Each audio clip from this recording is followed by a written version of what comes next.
ದೇವಾಧಿದೇವ ಪ್ರಥಮ ತೀರ್ಥಂಕರ ಶ್ರೀ ಆದಿನಾಥ ಭಗವಾನರಿಗೆ ಜೈ. ಸಂತ ಶಿರೋಮಣಿ ಅಧ್ಯಾತ್ಮ ಸರೋವರದ ರಾಜಹಂಸ ಆಚಾರ್ಯ ಶ್ರೀ ವಿದ್ಯಾಸಾಗರ ಮಹಾರಾಜರಿಗೆ ಜೈ. ಅಭೀಕ್ಷ್ಣ ಜ್ಞಾನೋಪಯೋಗಿ ಮುನಿಶ್ರೀ ಪ್ರಣಮ್ಯ ಸಾಗರ ಮಹಾರಾಜರಿಗೆ ಜೈ. ವಾತ್ಸಲ್ಯಮೂರ್ತಿ ಆಚಾರ್ಯ ಶ್ರೀ ಪುಣ್ಯಸಾಗರ ಮಹಾರಾಜರಿಗೆ ಜೈ. ಎಲ್ಲರಿಗೂ ಜೈ ಜಿನೇಂದ್ರ ಮತ್ತು ವಂದನಾ. ವಿದ್ಯಾ ಸಂತು ಜೈನ ಚಾನೆಲ್ಲಿಗೆ ತಮಗೆಲ್ಲ ಸ್ವಾಗತ. ಬನ್ನಿ ಈಗ ಗ್ರಂಥರಾಜ ತತ್ವಾರ್ಥ ಸೂತ್ರದ ಸ್ವಾಧ್ಯಾಯ ಪ್ರಾರಂಭಿಸೋಣ. ಅಧ್ಯಾಯ 1ರ 4ನೆಯ ಸೂತ್ರ ಹೀಗಿದೆ: ಜೀವಾಜೀವಾಸ್ರವಬಂಧ ಸಂವರ ನಿರ್ಜರಾಮೋಕ್ಷಾಸ್ತತ್ವಂ.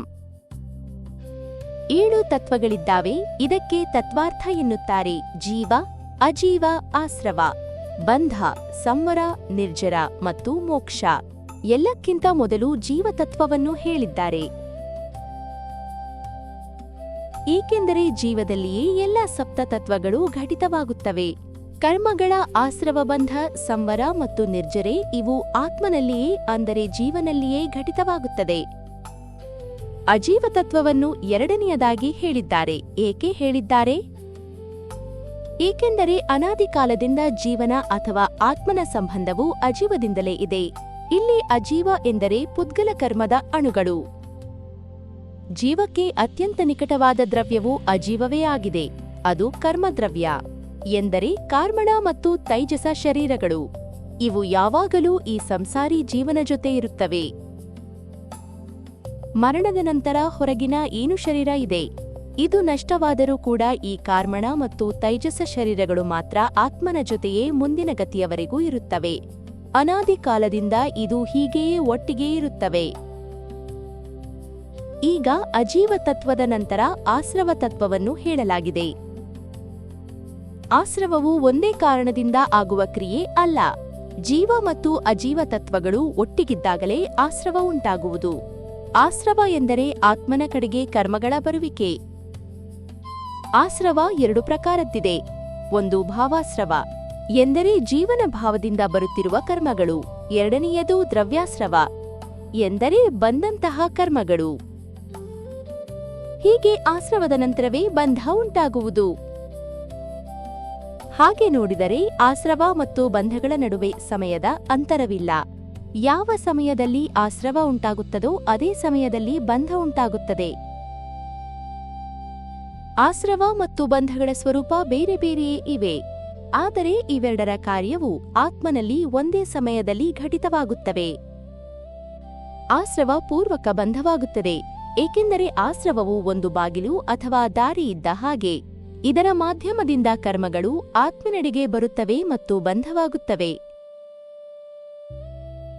ಹೀಗೆ ಕ್ರಮವಾಗಿ ಆಸ್ರವದ ನಂತರ ಬಂಧ ತತ್ವವನ್ನು ಹೇಳಲಾಗಿದೆ ಮತ್ತು ಬಂಧದ ನಂತರ ಸಂವರ ತತ್ವ. ಯಾವಾಗ ಬಂಧವಾಗುವುದು ನಿಲ್ಲುತ್ತದೋ ಅದಕ್ಕೆ ಸಂವರ ಎಂದು ಹೆಸರು. ಬಂಧದ ವಿರೋಧಿ ಸಂವರ ಇದೆ, ಆಸ್ರವದ ವಿರೋಧಿಯಲ್ಲ. ಯಾರಿಗೆ ಸಂವರವಾಗಿದೆಯೋ ಅದರ ಅರ್ಥ ಅವರಿಗೆ ಕರ್ಮಗಳ ಬಂಧವಾಗುವುದು ನಿಂತು ಹೋಯಿತೆಂದು. ಹೀಗೆ ಮತ್ತೆ ಕ್ರಮವಾಗಿ ಸಂವರದ ನಂತರ ನಿರ್ಜರಿಯನ್ನು ಹೇಳಲಾಗಿದೆ. ಸಂವರ ಪೂರ್ವಕ ನಿರ್ಜರಿಯೇ ನಿಜವಾದದ್ದು. ಮೋಕ್ಷ ಮಾರ್ಗದಲ್ಲಿ ಇದಕ್ಕೇನೆ ಮಹತ್ವ ಕೊಡಲಾಗಿದೆ. ಇಲ್ಲಿ ನಿರ್ಜರೆ ಎಂದರೆ ಕರ್ಮಗಳ ಕ್ಷಯ ಅಥವಾ ನಾಶ. ಮುಂದುವರಿದು ನಿರ್ಜರೆಯ ನಂತರ ಮೋಕ್ಷ ತತ್ವವನ್ನು ಹೇಳಲಾಗಿದೆ. ಕರ್ಮಗಳ ಪೂರ್ಣ ನಿರ್ಜರೆಯ ನಂತರವೇ ಮೋಕ್ಷ ಅಥವಾ ಮುಕ್ತಿ ಪ್ರಾಪ್ತವಾಗುತ್ತದೆ. ಹಾಗಾಗಿ ನಿರ್ಜರ ತತ್ವದ ನಂತರ ಮೋಕ್ಷ ತತ್ವವನ್ನು ಹೇಳಿದ್ದಾರೆ. ಆಸ್ರವ ಬಂಧ ಸಂವರ ಮತ್ತು ನಿರ್ಜರ ಇವುಗಳು ಯಾರಿಗೆ ಆಗುತ್ತವೆ? ಉತ್ತರ: ಜೀವನಿಗೆ ಆಗುತ್ತವೆ. ಈ ಜೀವನು ಸಂವರ ಪೂರ್ವಕ ಸಂಪೂರ್ಣ ನಿರ್ಜರೆಯನ್ನು ಮಾಡಿಕೊಂಡರೆ ಮೋಕ್ಷವು ಸಿಗುತ್ತದೆ. ಹೀಗೆ ಜೀವತತ್ವದಲ್ಲಿ ಮಿಕ್ಕ 6 ತತ್ವಗಳು ಘಟಿತವಾಗುತ್ತವೆ. ಹಾಗಾದರೆ ಇಲ್ಲಿ ಒಂದು ಪ್ರಶ್ನೆಯು ಉದ್ಭವವಾಗಬಹುದು. ಜೀವ ಮತ್ತು ಅಜೀವ ಎಂದು 2 ತತ್ವಗಳನ್ನು ಮುಖ್ಯವಾಗಿ ಹೇಳಬಹುದಿತ್ತಲ್ಲವೇ? ಬೇರೆ ತತ್ವಗಳನ್ನು ಹೇಳುವ ಅಗತ್ಯ ಏನಿದೆ ಎಂದು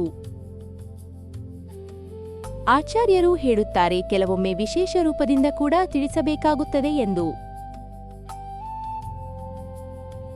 ಏಕೆಂದರೆ ಕೇವಲ ಜೀವ ಮತ್ತು ಅಜೀವ ಎಂದು ಹೇಳುವುದರಿಂದ ಮೋಕ್ಷವನ್ನು ತೋರಿಸಿದಂತೆ ಆಗುವುದಿಲ್ಲ ಅಲ್ಲವೇ? ಮೋಕ್ಷವೂ ಒಂದು ತತ್ವವಿದೆ, ಹಾಗಾಗಿ ಮೋಕ್ಷದ ಕಾರಣವನ್ನು ಹೇಳಬೇಕಾಗುತ್ತದೆ. ಮೋಕ್ಷವು ಯಾವ ಕಾರಣದಿಂದ ಆಗುತ್ತದೆ? ಉತ್ತರ: ಕರ್ಮಗಳ ನಿರ್ಜರ ಮತ್ತು ಸಂವರದಿಂದ. ಯಾವುದರ ಸಂವರ ಮತ್ತು ನಿರ್ಜರ? ಉತ್ತರ: ಈ ಹಿಂದೆ ಆದಂತಹ ಕರ್ಮಗಳ ಆಶ್ರವ ಮತ್ತು ಬಂಧದ ಸಂವರ ಮತ್ತು ನಿರ್ಜರ. ಸಂಸಾರಕ್ಕೆ ಕಾರಣವಾದ ಆಶ್ರವ ಮತ್ತು ಬಂಧಗಳನ್ನು ತಡೆಯುವುದೇ ಸಂವರವಿದೆ, ಮತ್ತು ಕರ್ಮಗಳ ರೂಪದಲ್ಲಿ ಜೀವನೊಳಗೆ ಸೇರಿರುವುದನ್ನು ಕಳೆಯುವುದು, ತೆಗೆಯುವುದೇ ನಿರ್ಜರೆಯಿದೆ. ಈ ರೀತಿಯಾಗಿ ನಾವು ಈ ಸೂತ್ರದ ವಿವರಣೆಯನ್ನು ತಿಳಿದುಕೊಂಡಾಗ ಸಂಸಾರದಿಂದ ಮೋಕ್ಷದವರೆಗಿನ ತತ್ವಗಳ ಜ್ಞಾನವು ಉಂಟಾಗುತ್ತದೆ.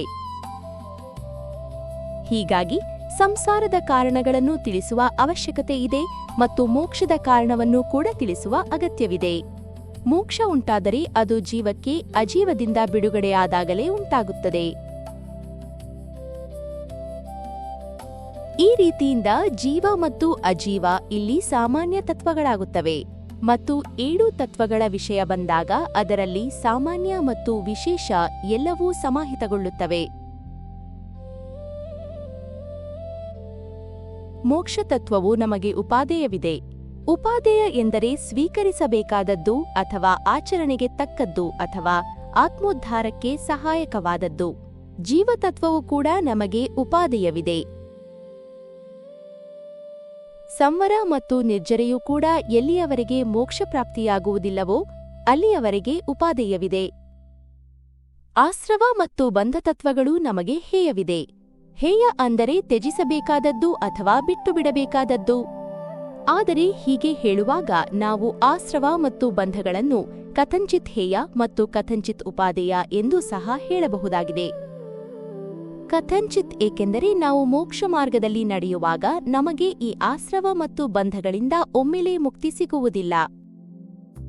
ನಾವು ಪಾಪದ ಆಶ್ರವವನ್ನು ಬಿಟ್ಟು ಪುಣ್ಯದ ಆಶ್ರವವನ್ನು ಗ್ರಹಣ ಮಾಡಬೇಕಾಗುತ್ತದೆ.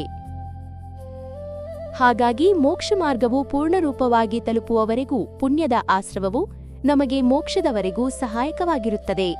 ಆದ್ದರಿಂದ ಆಶ್ರವ ಬಂಧಗಳನ್ನು ಕಥಂಚಿತ್ ಉಪಾದೇಯವೆಂದೂ ಸಹ ಹೇಳಬಹುದು. ಇದನ್ನು ಅನೇಕಾಂತ ದೃಷ್ಟಿಯಿಂದ ನೋಡಿದರೆ ನಮಗೆ ಅರ್ಥವಾಗುತ್ತದೆ.